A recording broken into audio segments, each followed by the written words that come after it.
Kyoto, the capital of Japan when it comes to culture, history, and culture.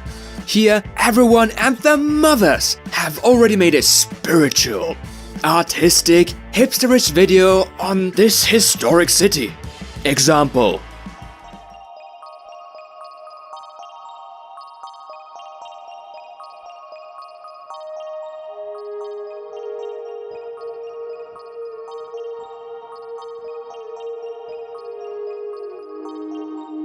Yeah, no. No way am I gonna make that kind of video. I mean, I wanted to when I was there in Kyoto, but not anymore. Instead, I'm gonna do a funny video to show you all the fun things to do in that city. So, you might be thinking right now, Hold on a minute. If this video was actually funny, you wouldn't need to tell us that it's actually funny.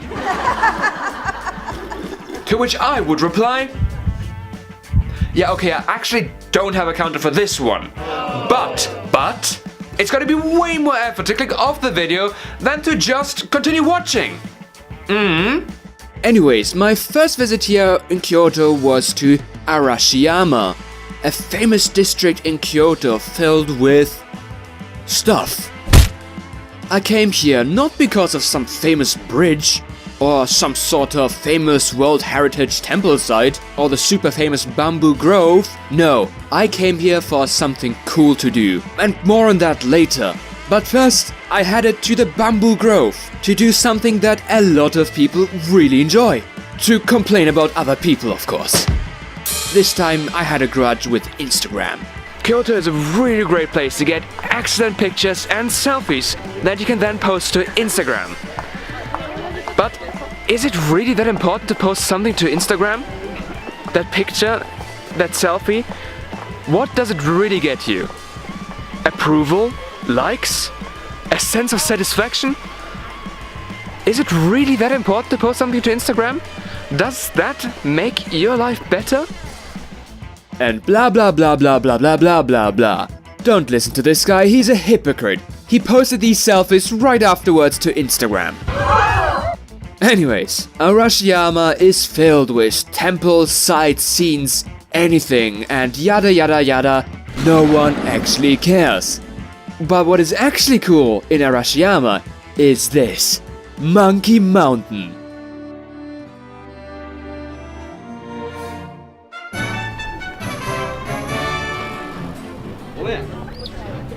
Monkey Park at Arashiyama. Must go. Why is it an absolute must go? Well, that's because it's something completely unique. You can walk around here right next to the monkeys and feed them as well, but only feed them through a cage. Otherwise, it's not very safe. When you look at temples, when you look at shrines, it's all just temples and shrines, right? Once you see one temple, well, the next temple is not going to be all too different, is it? But going around playing with monkeys, seeing something in real life, action, that's something that is really dope. That's something what I'm enjoying. And that's important to me, to do something different, to do something new, to do something refreshing. That's what is important to me, and that's what I do my travels for.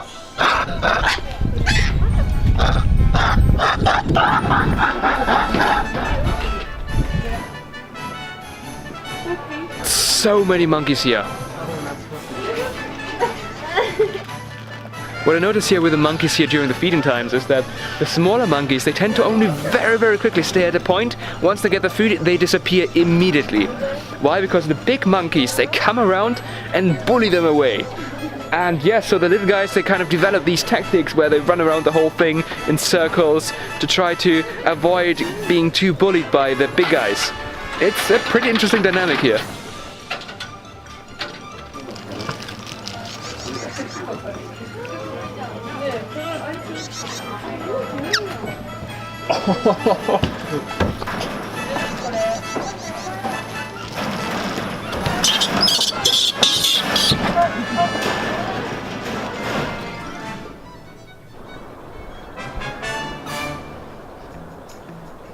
Right then, after having a really great time at the Monkey Mountain, it was time to head to the last attraction of day one. The famous Fushimi Inari Shrine.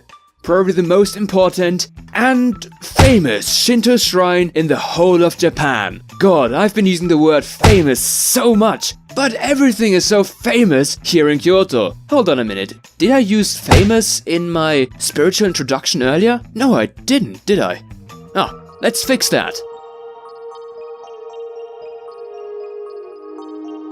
Right, there we go. But yeah, the Fushimi Inari Shrine is the perfect place for the next fun thing to do in Kyoto. Well, I'm not really sure if it's funny to, well, anyone else other than YouTubers, but YouTubers seem to really do it a lot. And that's to whine about the YouTube algorithm.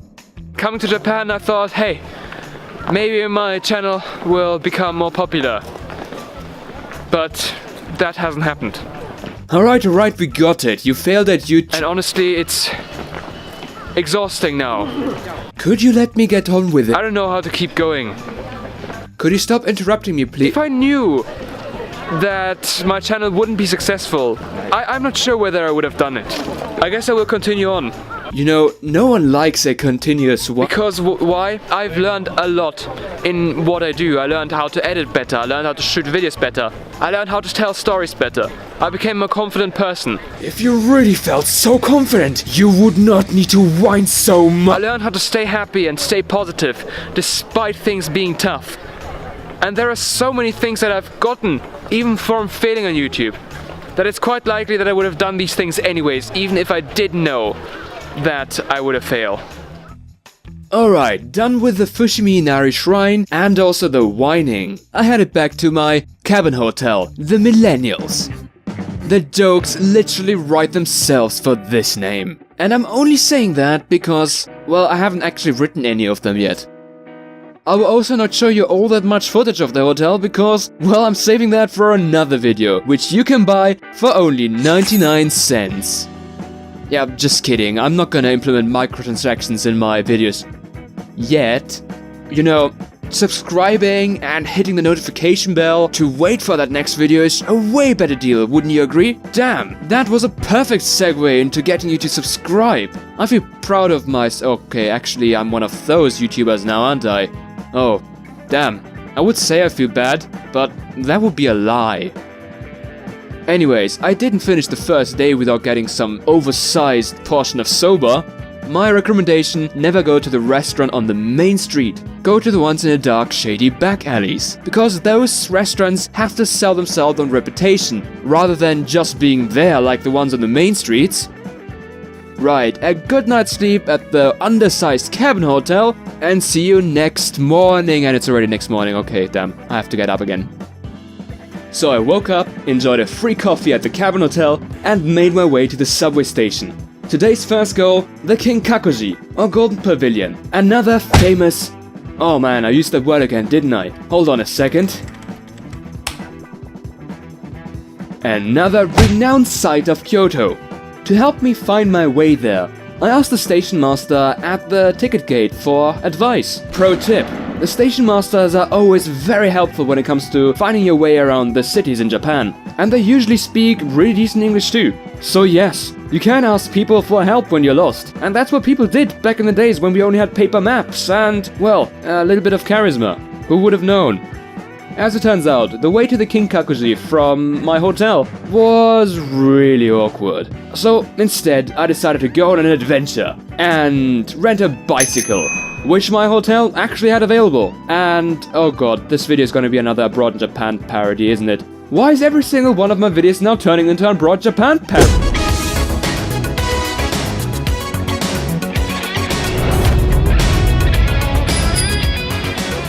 And thus I took off and promptly arrived at the Kinkakuji. There are so many people around here right now. And that's January, winter. I mean, I can't imagine what hell this must be like in summer and spring when the tourism season is at an all high. And it's actually quite comfortable from the temperature, so, well, maybe January isn't all that bad to get to for Japan. Oh yeah, and by the way, it was particularly impressive for me to come here, especially because I've risked my life getting here on a bicycle. I feel a real sense of pride and accomplishment. Why do I feel so accomplished? That's because Japanese people and bicycles are a great mixture when it comes to complete jackassery. you put a Japanese person on a bike and all rules suddenly become suggestions, to be subsequently ignored. Ride on the sidewalk? Check. Walk on the bike lane? Check. Absolute insanity. So be careful when you cycle in Japan. Make sure to get out some good insurance. And by that I don't mean health insurance, I mean life insurance. So now this is absolute genius. What they did here is they made a game out of a donation, basically. So you have to try and hit that ball in the middle, and well, you don't get anything from it, but you get the sense of achievement and accomplishment from, well, hitting the ball in the middle. And all the while, all the failures and the successes are collected by the temple people here as a donation. That's genius. That's what travel is for, to learn these kind of awesome ideas by people. This is awesome. This is dope. Yes, I hit the hole in the middle. This game was way more fun than anything that I ever played in an arcade, and it was actually cheaper as well. So 100% worth it. Then it started snowing for some reason. I don't know why. But anyways, it was my time to get to the next destination, which would be the Kyoto Temple Grounds, situated in the famous and renowned Higashiyama district of Kyoto.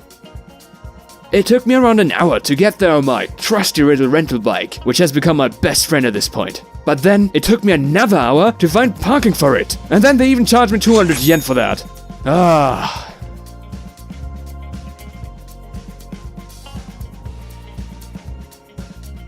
Okay, after some exploring, I ran to a group of middle schoolers who were super eager to, well, practice their English skills with me. I decided to instead teach them something way more important, and that's how to do the right handshake. Nice to meet you. Nice to meet you. Gotta be stronger with the handshake. Yeah. Jozo, strong handshake. No bow, strong handshake. That's the Western way. Strong. Stand straight. Strong. Strong. No, straight. Don't bow your head. Strong. Keep it up. No. Awesome, Jozo. Nico. Hey. Good. No bowing the head. Eye contact. Nico. Takuma. Very good.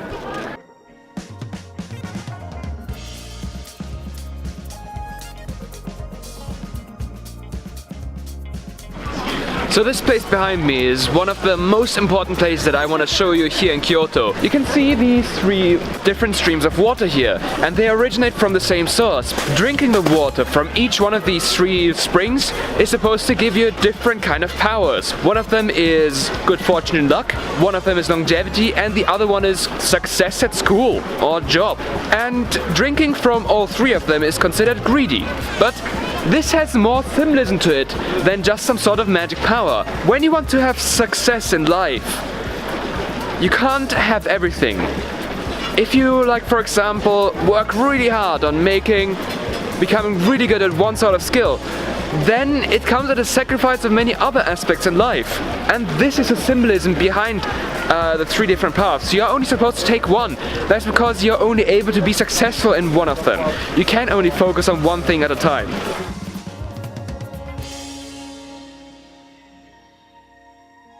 I then decided to take a little break and eat some food that I just got from some schoolgirls.